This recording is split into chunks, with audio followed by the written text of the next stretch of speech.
사사기 19장. 이스라엘에 왕이 없을 때 에브라임 산지 외진 곳에 어떤 레위 사람이 살고 있었습니다. 그는 유다 땅 베들레헴 여자를 첩으로 데리고 살았습니다. 그러나 그 여자는 레위 사람에게 나쁜 짓을 저지른 후 레위 사람을 떠나 자기 아버지 집으로 도망쳤습니다. 그 집은 유다 땅 베들레헴에 있었는데 그 여자는 그곳에서 넉 달 동안 머물러 있었습니다. 그 여자의 남편은 여자를 데려오고 싶었으므로 자기 종과 함께 나귀 2마리를 끌고 길을 떠났습니다. 레위 사람은 그 여자의 아버지 집에 도착했습니다. 그 여자는 레위 사람을 들어오게 했고 여자의 아버지도 그를 보고 반가워했습니다. 레위 사람의 장인은 그에게 그곳에 머물러 있으라고 권했습니다. 그래서 레위 사람은 3일 동안 그곳에서 머물렀습니다. 4일째 되는 날 그들은 아침 일찍 일어났습니다. 레위 사람은 떠날 준비를 했습니다. 여자의 아버지는 사위에게 말했습니다. 음식을 먹고 기운을 차린 후에 떠나게. 그래서 두 사람은 앉아서 함께 먹고 마셨습니다. 그런 다음에 여자의 아버지가 레위 사람에게 말했습니다. 오늘 밤도 여기에서 묵고 가게. 편히 쉬면서 즐겁게 지내게. 레위 사람은 일어나 가려고 하였습니다. 그러나 그의 장인이 그에게 묵어가라고 권했습니다. 그래서 레위 사람은 그날 밤도 그곳에서 지냈습니다. 5일째 되는 날 레위 사람은 아침 일찍 일어나 길을 떠나려 했습니다. 또 여자의 아버지가 말했습니다. 기운을 차린 후에 떠나도록 하게. 그래서 두 사람은 함께 먹었습니다. 그리고 나서 레위 사람은 그의 첩과 종을 데리고 떠나려 했습니다. 레위 사람의 장인은 말했습니다. 해가 저물어 가니 오늘 밤도 여기에서 묵으면서 즐기다 가게. 내일 아침 일찍 일어나 자네 집으로 떠나게. 그러나 레위 사람은 하룻밤을 더 지내고 싶지 않았습니다. 그래서 그는 일어나 나귀 2마리의 안장을 지우고 자기 여자와 함께 떠났습니다. 그들은 여부수성 맞은편에 도착했습니다. 여부수는 예루살렘의 다른 이름입니다. 그들이 여부스 가까이에 도착했을 때 해가 저물어 가고 있었습니다. 종이 주인에게 말했습니다. 이 성으로 들어가 쉬어갑시다. 이 성은 여부수 사람들의 성입니다. 오늘 밤은 이곳에서 지냅시다. 그러나 그의 주인이 말했습니다. 안 돼. 다른 민족들의 성에는 들어갈 수 없어. 이 사람들은 이스라엘 사람이 아니야. 우린 기브아 성까지 가야 해. 자, 기브아나 라마까지 가도록 하자. 오늘 밤은 그 2성 중 어느 한 곳에서 지낼 수 있을 거야. 그래서 그들은 가던 길을 계속 갔습니다. 그들이 베냐민 지파의 성인 기브아에 가까이 이르렀을 때 해가 졌습니다. 그들은 기브아 성으로 들어가 그날 밤을 그곳에서 지내려고 했습니다. 그들은 성 안의 거리에 앉았습니다.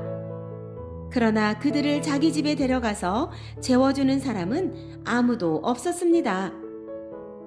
마침 한 노인이 밭에서 일을 끝내고 성으로 들어오고 있었습니다.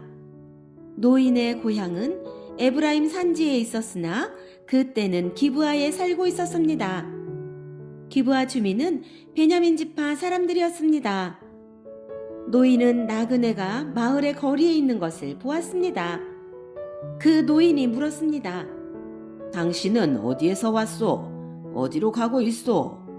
레위 사람이 대답했습니다. 우리는 유다 땅 베들레헴에서 왔습니다. 그리고 에브라임 산지 외진 곳으로 가고 있는 중입니다. 그런데 아무도 우리를 재워주려고 하지 않습니다. 우리는 나귀에게 먹일 먹이를 가지고 있습니다. 그리고 나와 저 젊은 여자와 내 종이 먹을 빵과 포도주도 갖고 있습니다. 우리에게는 부족한 것이 없습니다. 노인이 말했습니다. 걱정하지 마십시오. 당신이 필요한 것이 있으면 다 드리겠소. 이런 거리에서 밤을 지내지 마십시오. 노인은 레위 사람을 자기 집으로 데리고 갔습니다. 노인은 나귀들에게 먹을 것을 주었습니다. 레위 사람과 그의 젊은 여자는 그 노인의 집에 들어가 발을 씻고 먹고 마셨습니다. 그들이 평안히 쉬고 있을 때에 그 성의 사람들이 그 집을 둘러싸며 문을 두드렸습니다.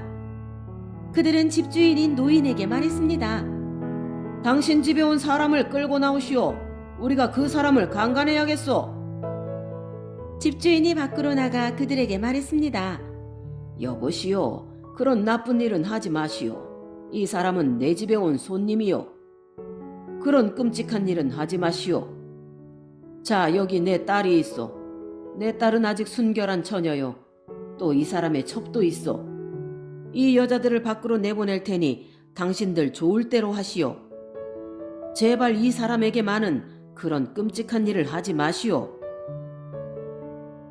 그러나 사람들은 노인의 말을 들으려 하지 않았습니다. 그래서 레위 사람은 자기 첩을 그들에게 내보냈습니다. 그들은 그 여자를 욕보이고 밤새도록 괴롭혔습니다.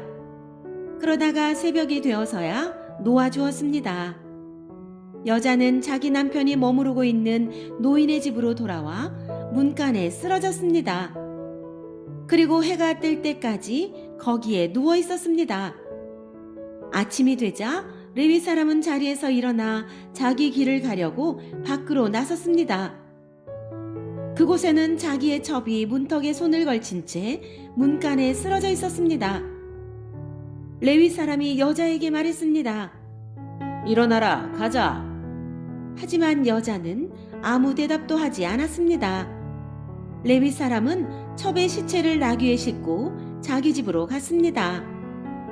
레위 사람은 집에 와서 칼을 꺼내어 자기 첩의 몸을 12부분으로 잘랐습니다. 그리고 이스라엘 12지파에게 그것들을 두루 보냈습니다. 그것을 본 사람들마다 이렇게 말했습니다.